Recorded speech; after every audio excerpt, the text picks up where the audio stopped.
अस्सलाम वालेकुम स्टूडेंट्स। आज हमने स्टार्ट करना है calculate the work done on ideal gas. Ideal gas पर हमने वर्क डन कैलकुलेट करना है and show that pressure force is non conservative, और ये बताना है कि प्रेशर फोर्स जो है वो नॉन कंजर्वेटिव है। ठीक है, अब सबसे पहले देखते हैं work done on ideal gas क्या है। बेटा इसके लिए आपको क्या चाहिए, आपको एक सिलेंडर चाहिए। ठीक है, आपने एक सिलेंडर कंसीडर करना है। सिलेंडर के अंदर आपने गैस इनक्लोज करनी है। ठीक है, और सिलेंडर के ऊपर एक मूवेबल पिस्टन रख दिया है और पिस्टन के ऊपर आपने क्या लगा दिया है, वेट। ठीक है, अब ये इस वक्त अगर आप ये देखें, इस पोजीशन को देखें, तो इस वक्त गैस का जो प्रेशर है वो पी आई है और गैस का जो वॉल्यूम है वो वी आई है, और पिस्टन की पोजीशन क्या है, ये है। अब आपने क्या करना है, अब अगर आप गैस का टेम्परेचर बढ़ाते हो तो गैस का टेम्परेचर बढ़ाने से गैस क्या करेगी, एक्सपेंड करेगी। तो जब गैस एक्सपैंड करेगी तो इसका मतलब है गैस जो है वो पिस्टन पर फोर्स लगाएगी। जाहिर सी बात है, आप यहाँ आपने सिलेंडर के साथ फिक्स किया हुआ है पिस्टन। ठीक है, सिलेंडर के ऊपर एक मूवेबल पिस्टन रखा हुआ है, तो जब गैस एक्सपैंड करेगी तो गैस क्या करेगी, पिस्टन पर फोर्स लगाएगी, जिसकी वजह से पिस्टन जो है वो अपवर्ड मूव करेगा और गैस जो है वो वर्क डन करेगी। देखिए फोर्स लगने से, देखिए पहले यहाँ अगर आप देख रहे हैं तो बेटा यहाँ देखें वॉल्यूम सिर्फ इतना था गैस का, लेकिन अब देखें या वॉल्यूम जो है वो इंक्रीज़ हो गया। तो इसका मतलब है कि जब गैस एक्सपैंड होगी तो वॉल्यूम क्या होगा, इंक्रीज़ होगा। तो यहाँ हो क्या रहा है, पिस्टन जो है वो गैस पर फोर्स लगा रहा है और गैस जो है वो पिस्टन पर फोर्स लगा रही है। पिस्टन जो गैस पर फोर्स लगा रहा है उसकी डायरेक्शन डाउनवर्ड है, और गैस जो पिस्टन पर फोर्स लगा रही है उसकी डायरेक्शन क्या है, अपवर्ड है। अब देखिए गैस ने क्या किया, गैस ने फोर्स लगाई पिस्टन पर, क्योंकि गैस का आपने टेम्परेचर इंक्रीज़ किया तो गैस एक्सपैंड हुई। तो गैस एक्सपैंड होने का मतलब ये है कि गैस ने पिस्टन पर फोर्स लगाई।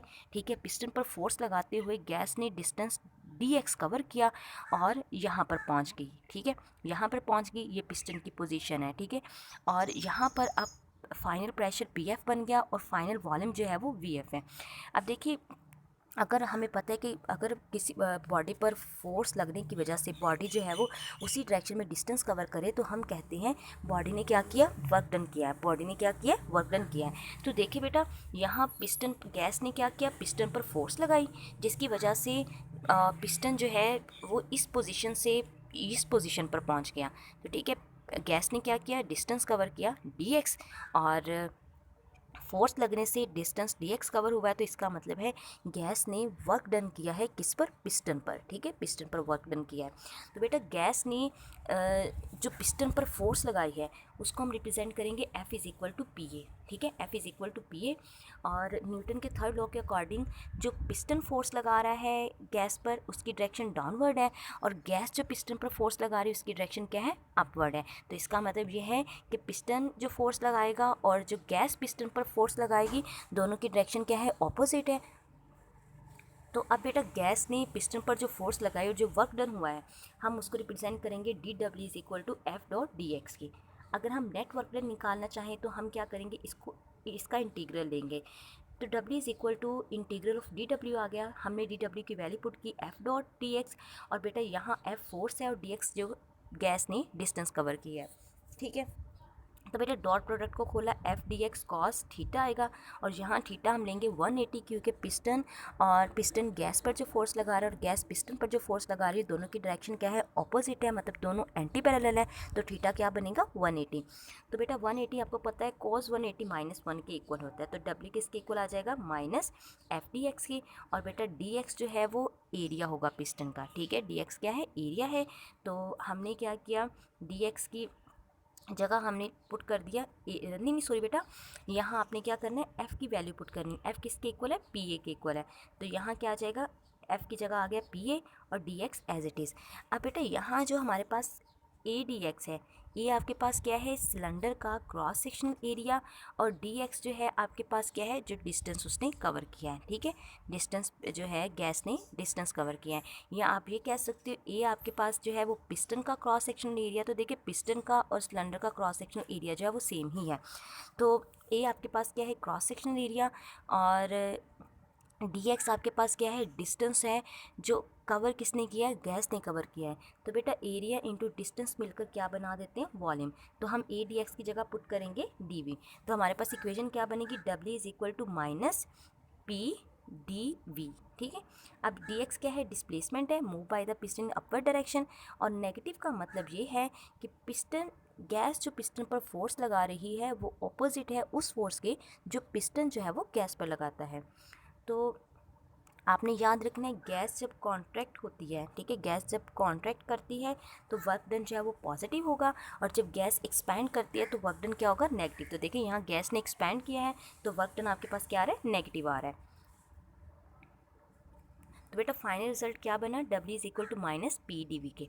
तो अब आपने यहाँ बताना है कि मतलब आपने याद रखना है, जब गैस एक्सपैंड करेगी तो वॉल्यूम जो है वो पॉजिटिव होगा। क्यों पॉजिटिव होगा, क्योंकि वॉल्यूम इंक्रीज़ हुआ है।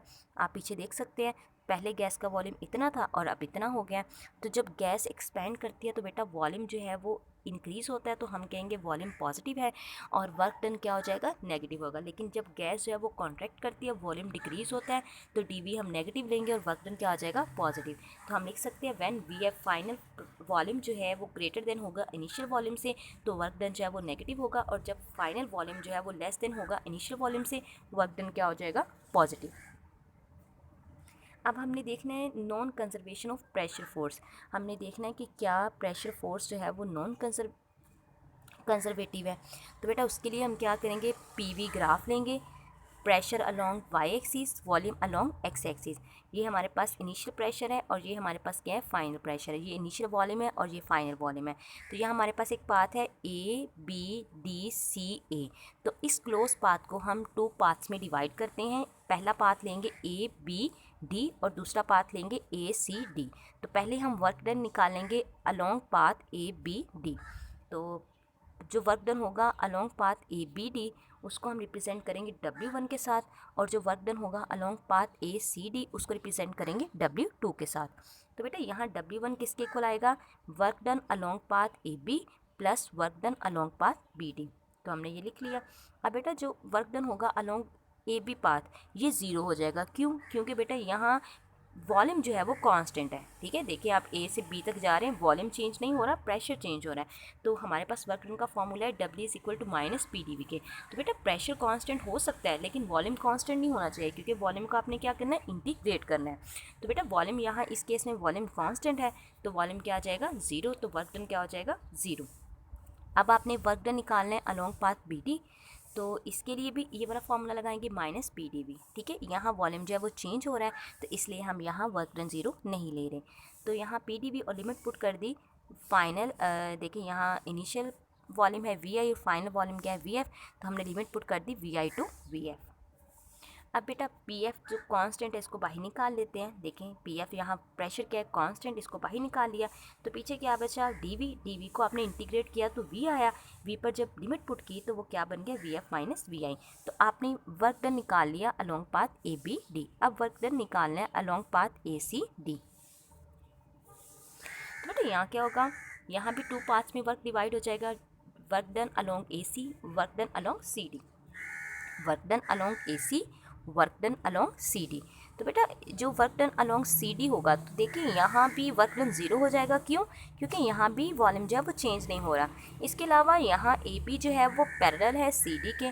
अगर बेटा ए बी के लिए वर्क डन ज़ीरो है तो डेफिनेटली सी डी के लिए भी वर्क डन क्या होगा, ज़ीरो हो जाएगा। तो ये आपके पास आ गया माइनस पी डी वी। हमने ए सी के लिए निकाल लिया माइनस पी डी वी। तो प्रेशर अगेन कांस्टेंट है, इनिशियल प्रेशर, तो हम इसको साइड पे कर देंगे। डी वी को इंटीग्रेट किया तो बेटा वी आ गया, फिर लिमिट पुट की तो वी एफ माइनस वी आई आ गया।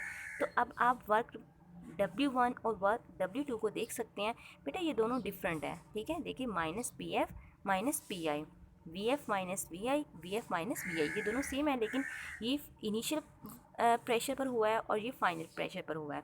तो बेटा यहाँ देखें the force is called conservative. Force conservative होगी if work done doesn't depend upon path follow in a given field. अगर वर्क डन पाथ पे डिपेंड नहीं कर रहा तो बेटा फोर्स जो है वो कंजर्वेटिव है।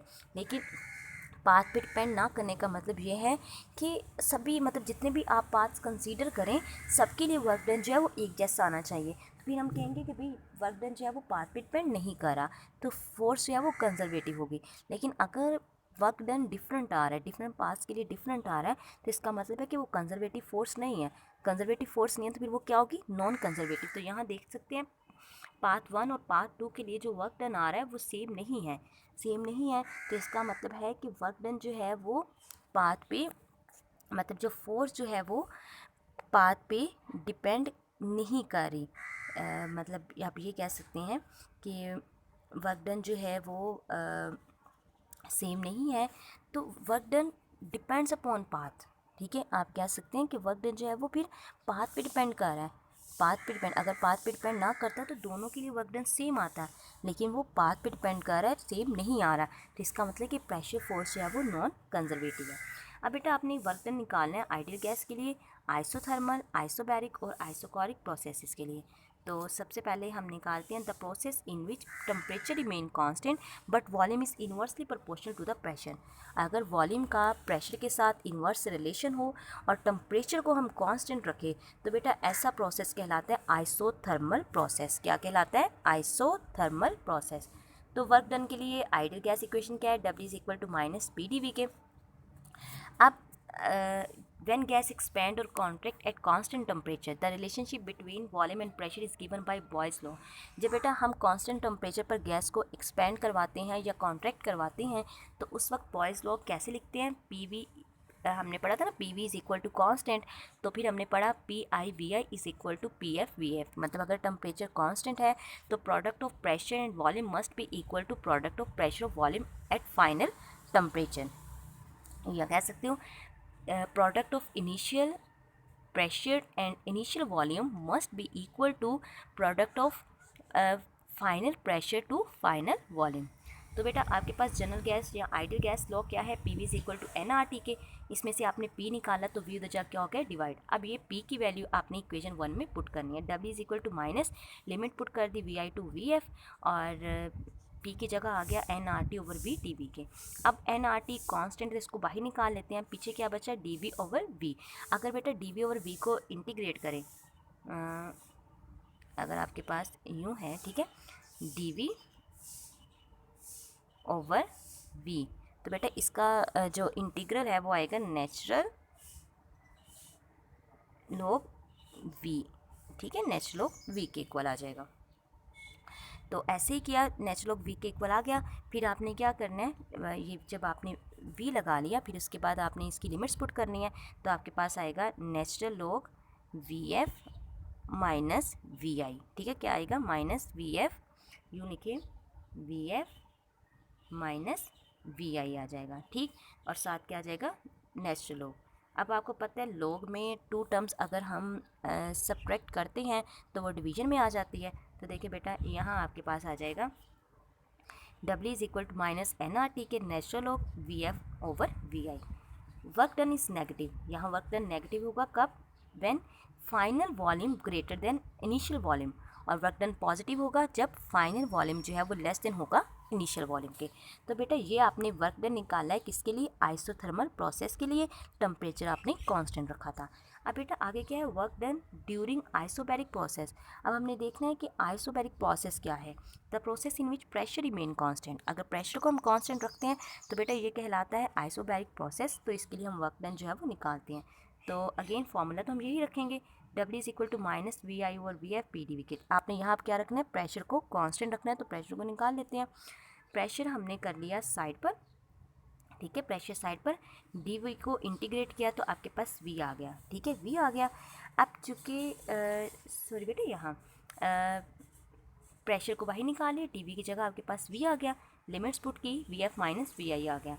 तो अब यहाँ वर्क डन जो है नेगेटिव आ रहा है कब, जब फाइनल वॉल्यूम जो है वो इनिशियल वॉल्यूम से ग्रेटर देन होगा, और वर्क डन जो है वो नेगेटिव होगा जब फाइनल वॉल्यूम जो है वो लेस देन होगा इनिशियल वॉल्यूम से। उसके बाद है बेटा work done isochoric process, the process in which volume remain constant. देखिए अगर टेम्परेचर कांस्टेंट है तो वो आइसोथर्मल प्रोसेस है, अगर आप प्रेशर कांस्टेंट रख रहे हो तो वो आइसोबैरिक प्रोसेस है, लेकिन अगर आप वॉल्यूम कांस्टेंट रखते हो तो बेटा ये प्रोसेस कौन सा कहलाएगा, isochoric process. The work done for in ideal on ideal gas, again आपने ये फॉर्मूला लगाया the piston doesn't move and covers no distance. अब पिस्टन जो है वो मूव ही नहीं कर रहा, क्यों? क्योंकि वॉल्यूम अपनी कांस्टेंट रख दिया है, तो डिस्टेंस भी कवर नहीं हो रहा। तो जब पिस्टन मूव ही नहीं कर रहा, पिस्टन मूव ही नहीं कर रहा, डिस्टेंस कवर ही नहीं हो रहा, तो क्या वर्क डन होगा? अंडरस्टूड है, वर्क डन होगा ही नहीं। वर्क डन की कंडीशन क्या है कि जब बॉडी पर फोर्स लगे तो बॉडी डिस्टेंस भी कवर करे, तो डिस्टेंस तो कवर ही नहीं हो रहा, तो dx क्या हो रहा है? ज़ीरो हो रहा है। तो इसका मतलब क्या है कि वर्क डन क्या है? ज़ीरो। अगर वर्क डन ज़ीरो है तो इसका मतलब क्या है कि अगर आप वॉल्यूम कांस्टेंट रखते हो तो वर्क डन ही नहीं होगा। तो देख सकते हैं यहाँ आप W is equal to minus P D भी आ गया। अब देखिए वॉल्यूम चेंज नहीं हो रहा, तो इनिशियल वॉल्यूम किसके इक्वल आएगा? फाइनल वॉल्यूम के। तो लिमिट जब डी को इंटीग्रेट किया तो बेटा आपके पास V आ गया।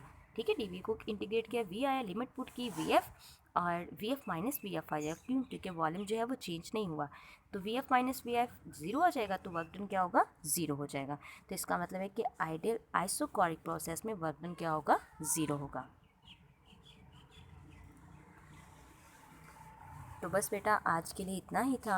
होप सो आपको समझ आ गई होगी, और अगर आपको फिर भी किसी चीज़ की समझ ना आए तो आप बेटा पूछ सकते हैं। ओके स्टूडेंट्स, टेक केयर, अल्लाह हाफिज़।